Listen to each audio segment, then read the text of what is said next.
오래전부터 날 누르는 내 안에 깊은 절망, 아무 희망도 어떤 기대도 내겐 없는데, 사람들의 외면과 날 거절하는 눈빛, 아픈 상처로 짙은 어둠으로 깊이 빠져만 가는데,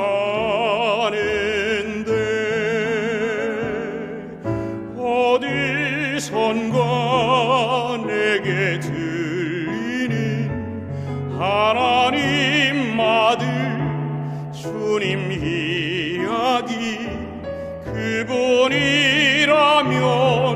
그의 옷자락이라도 내 마지막 소망이니, 주님을 만났네. 옷자락에서 전해지는 사랑, 내게 임한 주님의 능력, 날 누르는 아픔의 근원을 고치셨네. 날 바라보시네.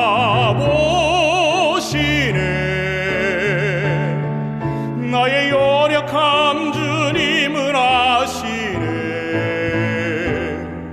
깊은 절망에서 날 자유케 하신 사랑, 나 찬양해.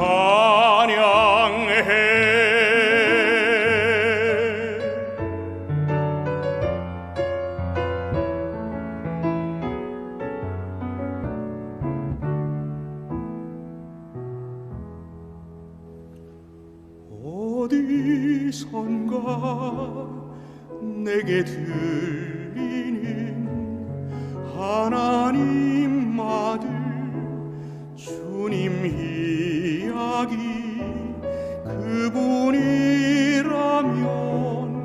그의 옷자락이라도 내 마지막 소망이니, 주님을 만났네. 옷자락에서 전해지는 사랑, 내게 임한 주님의 능력, 날 누르는 아픔의 근원을 고치셨네.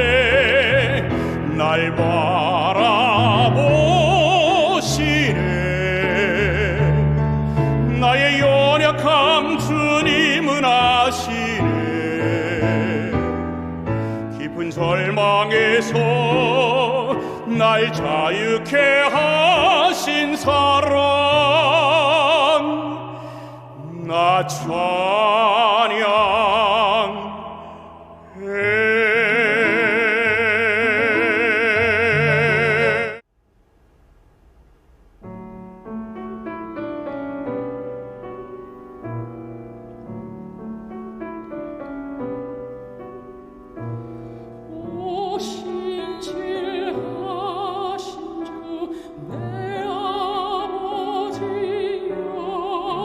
늘 함께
여러분 안녕하세요.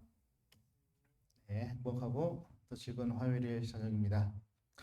우리가 이제 시대 소망 우리 1장부터 계속 쭉 가고 있습니다. 오늘은 6장 우리가 그의 별을 보았노라. 저번에 봉헌식 그 말씀을 이유로 오늘은 우리가 그의 별을 보았노라 라는 시대 소망 6장에 있는 말씀을 함께 읽어보면서 또 은혜 받길 바랍니다. 예수님이 드디어 이 땅에 오셨죠. 초림 때에 이 땅에 오심으로 저희들이 이 초림에 대해서 이야기하고 공부할 때에 재림교인으로서 가장 중요하게 봐야 되는 부분은 예수님의 초림이 성경적으로 그런 예언적으로 정확히 이루어진 것처럼 예수님의 재림 또한 정확하게 예언을 통해서 이루어진다라는 점입니다. 구약은 예수님의 초림을 위한 그런 예언서였고 이 신약은 예수님 재림에 대한 그런 예언서라고 해도 또 과언이 아닙니다. 그래서 저희들이 이 예수님의 초림 때에 어떤 모습이었는지 그것을 잘 연구하고 그것에 대한 교훈을 통하여 우리가 어떻게 재림의 때에 예수님을 맞이할 수 있는 그런 어떤 모습인지 그런 것들을 잘 살펴봐야 합니다. 저번 주와 같이 오늘의 말씀 속에서도 그런 부분들이 조금 드러나 있습니다. 우리 함께 좀 보도록 하겠습니다. 자, 읽겠습니다. 별을 보면서 가기 위하여 밤에 여행해야 했다. 지금 우리가 그 별을 보았노라라는 이 대상이 누구죠? 그러니까 누가 봤죠, 이 별을? 동방박사에 대한 이야기가 시대소망 6장에 나와 있는 거예요. 근데 이 동방박사가 여행을 밤에 해야 된 거죠. 저희들이 밤을 새본 적이 있으실지 모르겠지만 밤을 새보면 낮에 자야 되는데 또 낮에 또 그 밝은데 자기가 힘들어요. 이 동방박사들도 밤에 그렇게 피곤한 가운데서 그 별을 보면서 쫓아가면서 힘들고 또 피로한 그런 가운데 여행을 했어야만 했어요. 그런데 이제 그들이 찾으려 하는 분에 대한 전설과 예언들을 암송하면서 그 시간을 보냈다. 쉬기 위하여 멈출 때마다 그들은 예언을 살펴보았으며 그들이 하늘의 인도를 받고 있다는 확신은 깊어졌다. 즉 이 동방박사들이 그냥 별을 찾아서 쫓아가는 그런 이야기적인 뭔가 저희들 옛날부터 들어왔던 동방박사들이 별을 향해서 쫓아갔다 이런 그런 이야기 외에 이 시대 소망에서는 하고 있는 말은 이 동방박사들이 가면서 쉬고 뭐 1시간 가서 10분 쉬고 이렇게 쉬는 도중에 구약 성경을 보면서 뭐 했다고요? 예수님의 초림에 대한 예언을 살펴보았다라는 겁니다. 그 예언들을 암송하면서 어떻게 보면 예수님의 재림의 때에 우리가 기억절을 암송하면서 뭐 요한복음 14장 또 계시록 우리 뭐 새천사 기별 뭐 이런 것들을 암송하면서 재림을 기다리듯이 이 동방박사들이 그 구약에 있는 예수님이 오겠다라는 그런 증거들을 살펴보면서 갔어요. 중요한 건 살펴보면서 진짜 그 예수님이 올까? 우리가 이거 계속 너무 고생길 아니야? 이렇게 생각하는 것이 아니라 하늘의 인도를 받고 있다는 확신으로 깊어지면서 갔다라는 거예요. 그 예언의 확신을 정말 그 동방박사들은 믿고 그것을 따랐다라는 겁니다. 그들은 외적 표적으로서 그들 앞에 별을 가지고 있었을 뿐만 아니라 그들의 마음을 감동시키며 그들을 소망으로 고무시키는 성령의 내적 증거도 가졌다. 동방박사들이 이 구약에 나와 있는 그 별을 보고 여기 지금 제가 쓰지 여기 발췌하진 않았지만 그 별은 뭐예요? 천사들의 무리라고 표현되어 있거든요. 그래서 그 천사들의 무리를 보고 별이라고 보면서 그 동방박사들이 가면서 그 눈에 보이는 그런 증거뿐만 아니라 마음속에 성령 하나님의 그런 내적 증거, 그 별이 확실하고 예수님에 향해서 내가 가고 있다라는 그런 확신으로 가득 차고 있을 때, 밤에 여행했지만 피곤했지만 어려웠지만 얼마나 기뻤을까요? 얼마나 그 도시는, 예루살렘 그 베들레헴 도시는 얼마나 축제였을까 하는 그런 기대감에 갔다라는 거예요. 다음 보겠습니다. 그래서 그 동방 박사들은 왕이 나타날 것이란 그 기대감에, 그리고 그 성과 도시가 예수님을 기다리면서 축제 분위기일 줄 알았어요. 그들은 거룩한 성에 들어가 성전으로 갔다. 놀랍게도 그들은 새로 탄생하신 왕에 대하여 아는 듯한 사람을 한 사람도 찾아볼 수 없었다.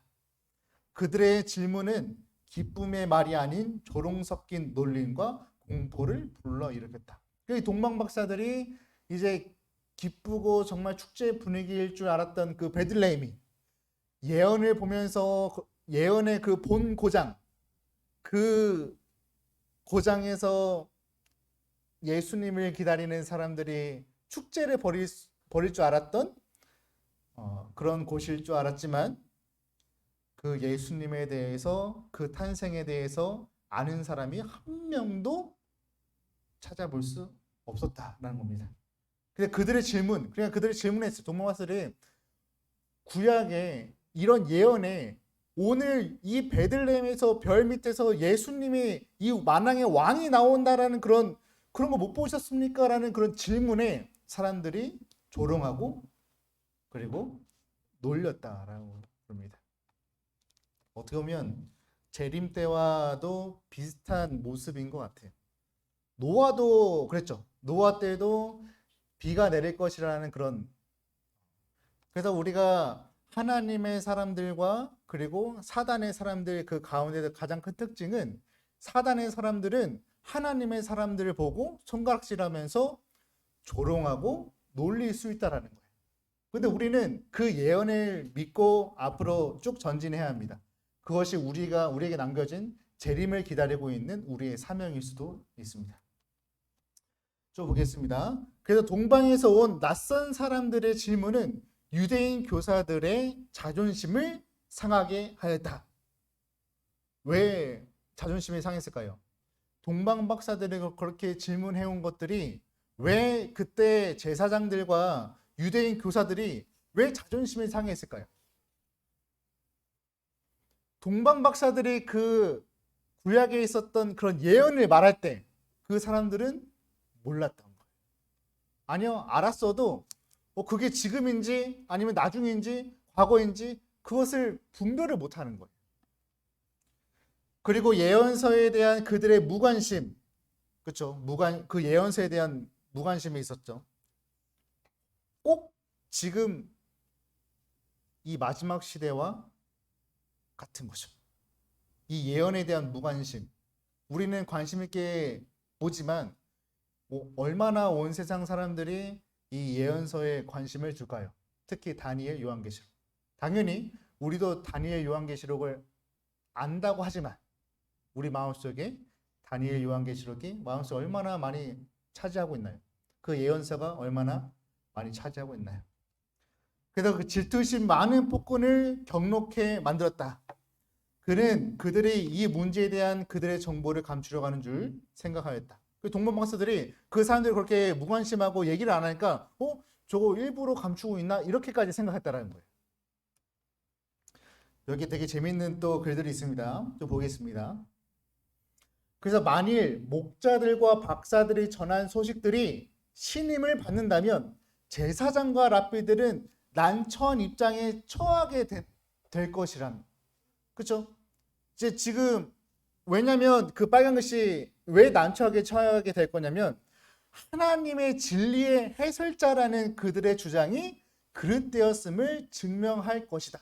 그러니까 지금 제사장들과 그 랍비들 선생들이 하나님의 진리의 해설자라는 소리를 듣고 있었어요. 근데 하나님의 진리의 해설자라고 듣고 있는 이 사람들의 말이 이게 잘못됐고, 저기 이방에서 온 그런 동방 박사들의 그런 말이 맞다 그러면 지금 이 제사장과 랍비들은 난처해질 수밖에 없는 거예요. 그들은 하나님께서 그들을 간과하시고 무식한 자들이나 할례받지 못한 이방 사람들과 교통하실 리 만무하다고 말하였다. 그래서 이들이 말하고 있는 게, 저 사람들이 아무리 말해봤자 저 사람들 이방인들이고 할례도 받지 하고 우리 이스라엘 백성들이 아니다, 우리 유대인들이 아니다 라고 핑계만 댈 뿐, 어떻게 그 동문 박사들이 하고 있는 그 말을 반박을 못하는 거예요. 그래서 우리 선택받은 우리 하나님의 백성 유대인만이 하늘에 갈 수 있고, 여기서부터 이제 시작되는 거겠죠.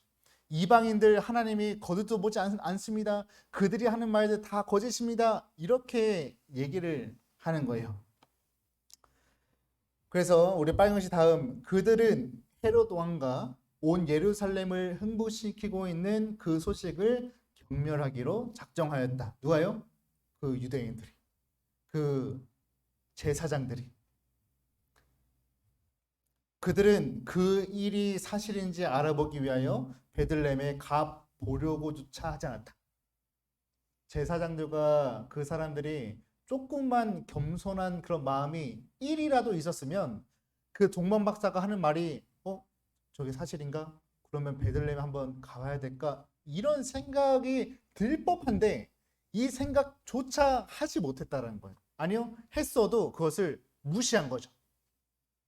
한 명이라도 갔으면 됐을 텐데 그 많은 제사장들 중에 다 베들레헴의 동문 박사가 이렇게 힌트를 줬는데도 그 힌트를 무시한 거죠. 참 안타까운 일입니다. 근데 지금 예수님을 이제 33년 후에 예수님이 돌아가셨을 때, 그때 랍비들과 제사장들과 서기관들이 다 손을 들면서 죽여라 죽여라 그랬어요. 근데 그 예수님을 경멸하고 있는 그 바리새인들과 그때 그 랍비들, 그 처음이 여기에요. 빨간 글씨 밑에 제사장과 랍비들이 그리스도를 거절하는 일이 그때부터 시작된 거였어요. 예수님이 뭐요? 예수님이 탄생할 때부터 예수님을 경멸하고 예수님을 거절하는 일이 이제 시작되는 거죠. 그때부터 그들의 교만과 완고함은 구주를 결정적으로 미워하기까지 자라났다. 하나님께서 이방 사람들의 문을 여시는 동안 유대의 지도자들은 그들 자신에게 문을 닫고 있었다. 좀 더 보겠습니다. 그들의 여행의 목적을 이루자 그들이 그들의 성공을 헤롯에게 알릴 생각으로 예루살렘에 돌아갈 준비를 하였다. 그래서 이제 그 전에 좀 중간에 빼먹었지만 이제 헤롯이 그 이야기를 듣고 이 동방 박사들에게 딜을 해요. 너희들 먼저 가보고 그게 사실인지 나한테 와서 다시 알려달라 라고 그러고, 동방 박사들은 그게 참된 일인 줄 알고 좋은 일인 줄 알고 예수님한테 경배하고 다시 헤롯한테 가가지고 예수님이 난 게 사실입니다 라고 헤롯 왕에게 이제 얘기하려고 생각했대요. 근데 얘기하면 어떻게 돼요? 얘기하면 안 됩니다. 얘기하면 이제 예수님이 죽을 지경에 올 수 있기 때문에. 그러나 그들은 꿈 가운데서 그와 더 이상 교통하지 말라는 하나님의 기별을 받았다. 왜 하나님 막으시죠? 하나님이 동방 박사들한테 그냥 가라, 헤롯한테 가지 말고. 그래서 그들은 예루살렘을 피하여 다른 길로 고국을 향하여 출발하였다. 여기 이 빨간 글씨 좀만 더 기억해 주세요. 마지막 부분에 정말 의미 있는 그런 글이 있습니다. 다른 길로 고국을 향하여 출발했다. 이 동방 박사들은 자기 집으로 다른 길로 갔다라는 거예요. 그렇죠? 돌아간 거예요. 예수님이 죽었든 살았든 모른 채 일단 돌아간 거예요. 그렇죠? 그래서 요셉도 이와 같은 방법으로 마리아와 아기를 데리고 애굽으로 도망가라는 경고를 받았다. 하나님이 애굽으로 가라. 그렇죠? 천사는 헤롯이 아기를 찾아 죽이려 하니 내가 내게 이르기까지 거기 있으라고 말하였다. 요셉은 지체하지 않고 순종하여 더욱 안전한 곳을 향하여 밤중에 길을 떠났다. 저 이제 애굽으로 이제 헤롯이 죽이려고 그러니까 아기를 데리고 간 겁니다. 근데 여기입니다. 이 다음 글, 여기서 이 글이 참 저희 마음속에 깊은 울림으로 옵니다. 오늘의 키포인트입니다. 이스라엘 백성들을 위하여 하늘로부터 만나를 내리시고 기근의 때에 엘리야를 먹이신 분께서 마리아와 아기 예수를 위하여 이방 나라의 피난처를 준비하셨다. 그렇죠? 방금 읽었던 이제 이방 나라로 이제 가라고 피난처를 준비하셨죠. 그러면서 이제 애굽에 좀 있다가 이제 헤롯이 죽고 헤롯의 자녀들이 이제 그 물려받을 때 이제 다시 가려고 했지만 더 난폭한 겁니다. 그 왕이. 그래서 이 예수는 어디로 갔어요? 나사렛, 갈릴리, 호수 그쪽으로 가서 30년을 삽니다. 우리 빨간 글씨 보겠습니다. 주께서는 이방 나라의 박사들이 가져온 예물을 통하여 애굽으로 가는 여행과 타향에서 우거하는 데 필요한 재정을 마련해 주셨다. 이거 혹시 아셨습니까? 동방 박사들이 드렸던 황금, 뭐죠? 유황, 몰약 이 세 가지로 뭐 했다고요? 뭐 했다고요? 이 세 가지로 뭐 했다고요? 이방 나라의 박사를 가져온 예물을 통하여 애굽으로 가는 여행과 타향에서 우거하는 데 필요한 재정을 마련해 주셨다라는 거예요. 지금 동방 박사들이 줬던 이 세 가지, 우리 그냥 이야기 속에서는 그냥 이 세 가지 주고 아멘. 근데 예수님이 이제 애굽으로 가는 길과 그런 먹을 것과 이 모든 것들을 다 어디서 났다는 거예요? 동방 박사들이 줬던 그 예물을 통해서 그걸 팔았겠죠. 금으로 뭐 환산해서 팔고 유황에 얼마에 팔고 몰약을 팔면서 예수님의 먹을거리, 그들이 생활할 때 필요한 것들을 여기서 제공받았다는 거예요. 지금 이거 동방 박사들이 알았을까요? 동방 박사들이 알았어요, 이걸? 아니요. 동방 박사들은 그냥 자신이 그것을 헌금한 건데 그 헌금이 어디에 쓰여진 거예요? 예수님이 살아남기 위한 수단으로 쓰여졌다라는 거예요. 만약에 동방 박사들이 이런 예물을 가지고 오지 않고 그냥 왔다 그러면 예수님이 당연히 하나님이 그냥 예수님을 살려주고 또 다른 방법으로 채워주셨겠죠. 그럼 지금 이 예수님을 타향에서나 애굽에서나 이 생활을 할 수 있고 살 수 있게 해준 그 근원이 지금 어디서부터 온 거예요?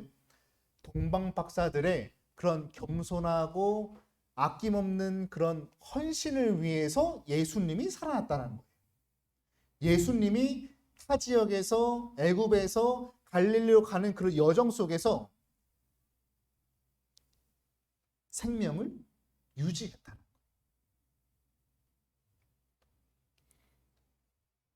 이 글을 동방 박사들이 알았으면 얼마나 좋았을까요? 내가 드렸던 예물 황금이 예수님이 생명을 유지하는 데 쓰여졌다고? 근데 모르죠. 아직도 모를 거예요. 다른 길로 고고를 향하여 출발. 자신들이 이제 집에 갔거든요. 또 몰라요. 이게 우리가 천국에서 이 동방 박사들을 볼 때 이 동방 박사들이 우리가 줬던 유황과 몰약 아무것도 아니지만 우리한테 아무것도 아니지만 그것을 통해서 예수님이 이게 도망가시면서 생명을 유지한 거죠. 생명을 유지하면서 썼다라는 게 얼마나 감격스럽고 얼마나 뿌듯할까요? 천국에서 나중에 그 이야기를 우리가 꼭 해주시기 바랍니다. 예언의 신에 나와 있는 이 부분 동방박사들한테 보여주면서 예수님이 타향에서 우고하는 데 필요한 재정을 여러분들의 헌신에 마련하셨다라고 이야기하면 얼마나 좋을까요? 우리 마무리로 예수님의 초림은 재림의 때와 성격이 비슷합니다. 예언을 알고 있느냐, 알고 있지 않느냐, 아니면 알고 있는데도 모르는 것처럼 행동하냐, 이 두 개는 정말 큰 차이점이 있습니다. 우리는 어떤 사람인가요? 우리는 재림을 기다리는 사람으로서 초림 때에 이 동방박사들과 같아야 되는 그런 사람들이어야 합니다. 우리는 재림의 때에 동방박사들이어야 해요. 우리는 지금 사실 이스라엘 백성들, 유대인들, 예수님이 태어나신 곳 그 부분에 있어서 우리들은 어떻게 보면 이방인이에요. 한국 사람들은.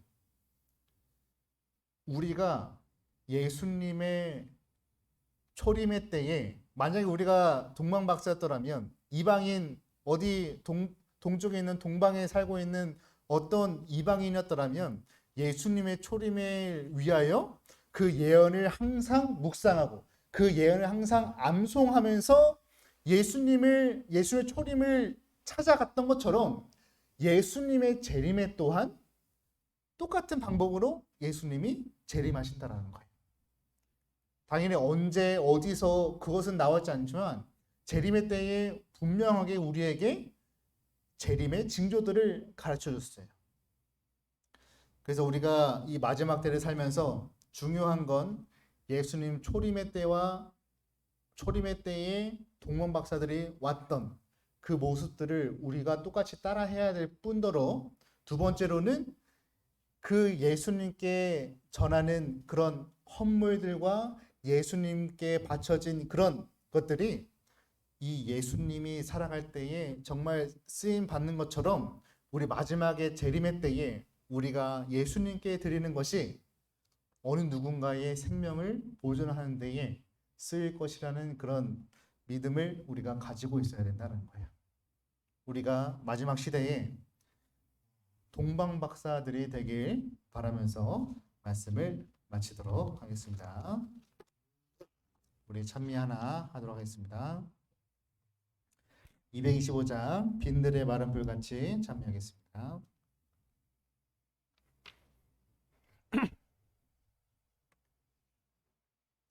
빈들의 마른 불같이 시들이 나의 심령 주님의 허락한 선녀 간절히 바랍니다. 가물음의 마른 땅에 단비를 내리시듯 성령의 단비를 부어 새 생명 주옵소서. 한가운 빗소리 듣고 산천이 춤을 추네. 봄비로 내리는 선녀 내게 넣어주옵소서. 가물음의 마른 땅에 단비를 내리시듯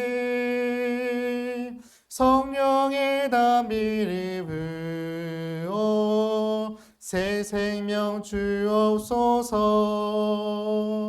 절 따라 우러를 내려 조목이 무성하듯 갈급한 내 심령 위에 성령을 부으소서.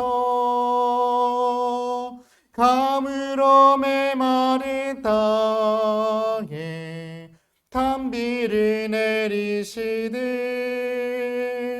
성령의 단비를 부어 새 생명 주옵소서. 참되신 사랑의 언약 어길 수 있으리요. 주께서 흡족한 은혜 주실 줄 믿습니다. 가물어 메마른 땅에 단비를 내리시되 성령의 단비를 부어 새 생명 주옵소서. 사랑이 많으신 하나님 아버지 감사합니다. 오늘 동방 박사들의 그런 이야기를 통하여 예수님의 초림의 때와 같이 예수님의 재림의 때에 우리들이 동방 박사처럼 마음가짐을 가져야 된다는 것을 또한 알게 해주시니 감사합니다. 예언이 있는 것처럼 동방 박사들이 그 예언을 믿고 빛을 따라가면서 그 마음속에 성령 하나님이 같이 함께 하고 계시다는 것을 그 글을 통하여 우리가 배웠습니다. 하나님, 우리가 마지막 이 시대에 예언의 말씀을 통하여 또한 예언의 말씀뿐만 아니라 우리 마음속에 성령 하나님 함께 하셔서 우리가 재림을 기다리는 데에 부족함이 없을 수 있도록 하나님 도와주시옵소서. 세상이 악하고 또한 점점 더 바빠져 가며 또한 이 마지막 때가 오고 있는 이 시대에 저희들이 우리의 마음을 어디로 향하여 살아야 합니까? 하나님, 오직 하나님만을 바라보며 살 수 있는 그런 인생을 살 수 있도록 하나님 도와주시옵소서. 사랑이 많으신 예수님의 이름으로 감사하며 기도드립니다. 아멘.